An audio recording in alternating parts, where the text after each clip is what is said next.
बहुत समय पहले की बात है। धूपगढ़ नाम का एक छोटा सा लेकिन समृद्ध राज्य था।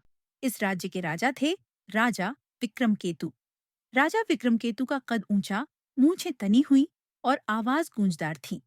उन्हें अपनी ताकत पर बहुत घमंड था। दरबार में बैठकर वे रोज कहा करते, मेरी भुजाओं में 100 हाथियों का बल है।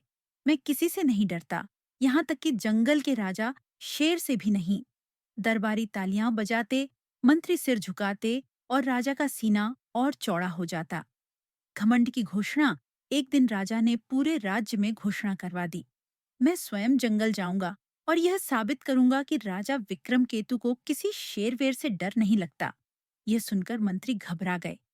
मुख्यमंत्री ने विनम्रता से कहा, महाराज, जंगल मजाक की जगह नहीं है।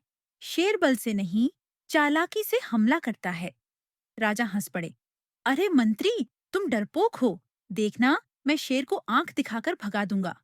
जंगल की ओर अगले दिन राजा भारी कवच पहनकर, तलवार लटकाए, सीने पर गर्व लिए जंगल की ओर निकल पड़े। जंगल में चारों ओर अजीब सी शांति थी। पत्तों की सरसराहट, पक्षियों की आवाज और कहीं कहीं सूखी टहनियों के टूटने की ध्वनि। राजा को थोड़ी घबराहट हुई, पर उन्होंने खुद से कहा, राजा हूं मैं, डर किस बात का। सामना अचानक झाड़ियों के पीछे से एक जोरदार दहाड़ गूंजी। ग्रा! राजा का दिल जोर से धड़का। सामने से एक विशाल शेर निकल कर आया। उसकी आंखें जलती हुई, दांत बाहर निकले हुए और चाल बेहद धीमी लेकिन डरावनी। राजा की तलवार हाथ में थी, पर हाथ कांपने लगा। मन ही मन राजा बोला, अरे, यह तो सच में शेर है, चित्रों वाला नहीं। डर और दिमाग शेर धीरे धीरे राजा की ओर बढ़ने लगा। राजा पीछे हटे, पैर लड़खड़ाए। राजा समझ गए, बल यहाँ काम नहीं आएगा। अगर मैंने घमंड दिखाया तो आज कहानी यहीं खत्म। उसी पल राजा की नजर आसपास पड़ी। उन्होंने देखा, पास ही एक गहरी खाई थी और उसके ऊपर एक कमजोर सी लकड़ी की पुलियां। राजा के दिमाग में एक तरकीब आई। चाल! राजा जोर से गरजे, ओ शेर, अगर हिम्मत है तो मेरे पीछे आ। शेर, जो पहले ही क्रोधित था, दहाड़ता हुआ राजा के पीछे दौड़ा। राजा तेजी से पुलिया की ओर भागे।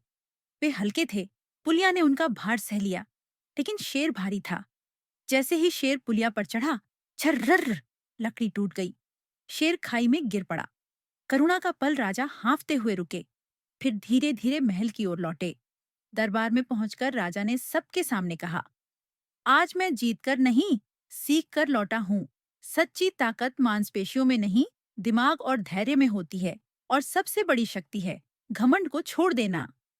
दरबार में सन्नाटा छा गया। फिर जोरदार जयकारा गूंज उठा। कहानी की सीख, जो केवल बल पर भरोसा करता है, वह संकट में टूट जाता है, और जो बुद्धि से काम लेता है, वही सच्चा वीर होता है।